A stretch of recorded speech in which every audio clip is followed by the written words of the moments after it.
Ray Fittipaldo is brought to you by the Western PA Injury Attorneys of LGKG, serving as your home team for over 90 years, lgkg.com. At least I read that correctly. Good morning to you, Ray. How you doing? Good morning, guys. I'm doing well. Ray, I'm happy to hear that. Yesterday, also, I was kind of happy to hear this. You tell me if you heard it the same way. When asked about Alex Highsmith coming back and Herbig's playing time and the effect that Highsmith being back will have on that, Mike Tomlin didn't just come out and say Highsmith's getting his job back. Did you hear it the same way, and how do you think those guys will be deployed?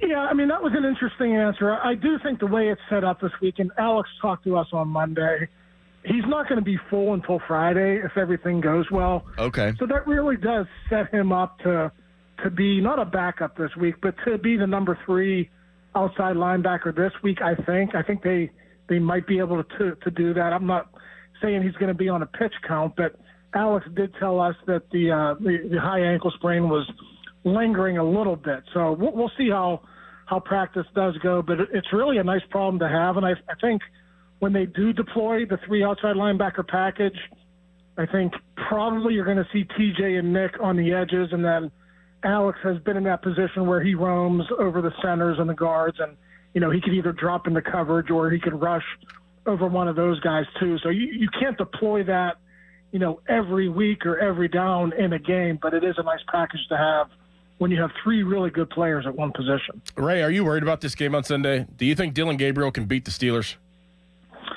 I watched that game against the Vikings, and they punted a lot. They didn't put him in a lot of situations where he could lose the game, and I get that. They have a really good defense, and they keep the score down almost every single week. So they're going to be in a lot of football games just because of that defense. And I think they're going to be careful. They're going to try to run the ball. So, yeah, I don't expect this to be a blowout, but I still think it would be a bad look for the Steelers if they lost this game at home to a team that's flying back from London and, sort of playing on a quote-unquote short week due to that travel schedule. So this is a game the Steelers have to find a way to win. That's good. They found ways to win the first month of the season, and they got to keep that up against the Browns.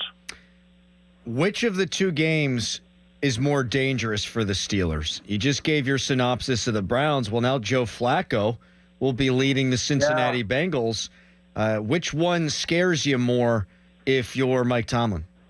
And I forget who tweeted it yesterday, but somebody said the Bengals expect him to come in and learn the playbook and to play this week. So they are probably most definitely going to get Joe Flacco in that Thursday night game. I think for that reason, because it's a short week on the road, the Steelers have traditionally had problems, doing that within the division. That's a tough spot. And listen, I know Joe Flacco did not play well for the Browns early this season. That's why he's no longer the quarterback for them. But the Steelers have a long history with him. He knows how to play against that defense. So that's going to be a tough game as well. So if I had to pick between the 2, I mean, listen, I think they should win both games given the state of both rosters. But if I had to pick one, I'd probably say the Bengals game just because it's a short week. It's on the road, and then you got Flacco playing quarterback. Ray, do you expect Pat Freiermuth to get more involved this week? And also, do you sense any frustration from Pat Freiermuth of the lack of snaps? Yeah, I mean, Pat's saying all the right things, Dorin, but I mean, you know how it is. I mean, you're not playing, you're going to be frustrated. You might not say it to the media, but I think deep down, yeah, he wants to be a part of things. I mean, he says a 3-1 football team, and he was expected to be a big part of it, and he's not right now. So, Mike touched on it yesterday. When they play big people, they like to have Darnell Washington play a lot, and they really like Spencer Anderson in that role against the Vikings. And, the Browns have some big people, too, to block on the edges. So I would not be surprised if this, again, is another week where his snaps are limited. I always go back to this. You're paying these guys big money to be a big part of your offense. And, if you do this a second week in a row, it's going to kind of be telling on, what direction this offense is going to go the rest of the season. So I get it that, Mike said he's always done this, but you guys know this. Pat was never down around 15 snaps. He might have been 25 or 30, but he was never that low. So I'm not sure what's going on there, but whatever it is, it's not a great development for Pat. Roman Wilson. This would be, you would think, his opportunity, Ray, as Calvin Austin not expected to play, although Mike Tomlin did leave the light on for him. Do you think we will see an increased snap count for Roman Wilson? And if so, what do you expect out of the second-year guy? Yeah, I think we'll see it go up a little bit, but there's a big trust factor between the coaching staff and Aaron Rodgers and Scotty Miller. So I would expect Scotty Miller to maybe get a little bit more run this week. We all saw what Scotty did in the preseason. I mean, he's very reliable. You know, you ask him to run a route, he's going to run a route. He's going to be in the right place. And I'm not saying Roman Wilson isn't going to be that guy, but, you know, I go back to what Zach Azzani, the receivers coach, told us last week. They're still learning about Roman Wilson and how to utilize him within the offense. So they're not going to ignore him. Obviously, there's a lot of snaps to make up for with Calvin Austin's absence. But, if you're asking me who's going to play more against the Browns, I would lean Scotty more, and then, I think Roman Wilson will pick up some after that. Right. How do you think Joey Porter Jr. is going to do? This is basically, well, he played a little bit in the first game of the year, but this is going to be basically his outing of the 2025 season. And, he's going into his third year, second-round pick, obviously. How do you think that he's going to fare being in that bunch of, Jalen Ramsey, Darius Slay, and being that number one corner to develop into? How do you think he's going to do this game? Well, the good news is he's close to 100%. He wanted to play against the Vikings, and Mike Tomlin wanted to hold him out because you had that extra week of rest with the bye. So he should be back to where he was, pre-injury. So that's great. They really need him to step up here because you mentioned all the, the stars in that secondary, Jalen and those other guys. Jalen's not going to play this week.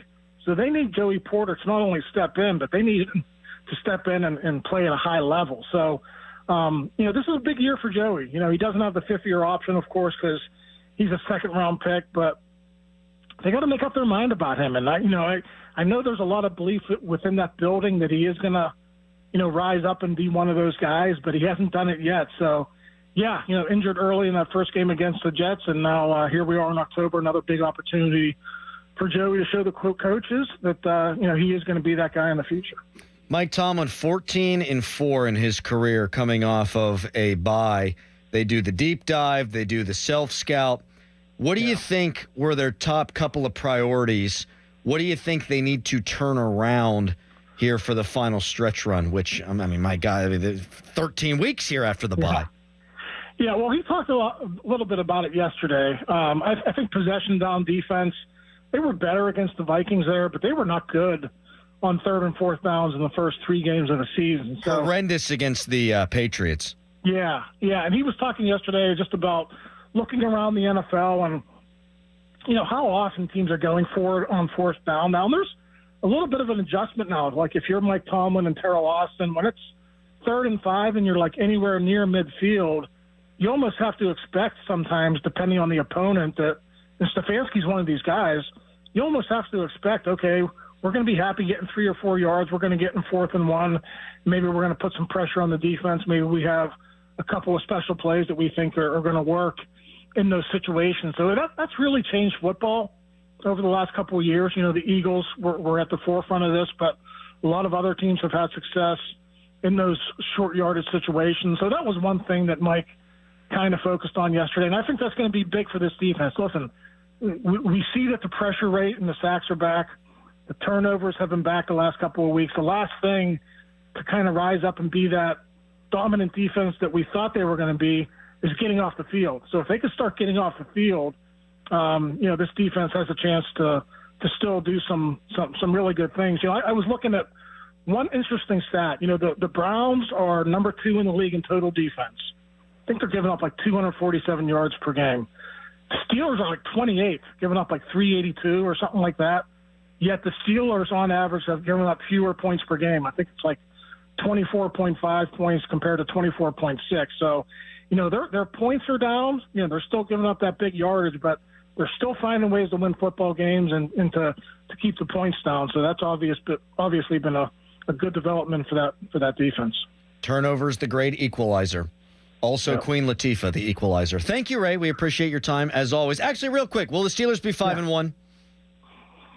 Yeah, I'm gonna say they get the job done. They put themselves in great position, and let's see if they can finish it off this time around. Ray, you're a wonderful human. Thank you.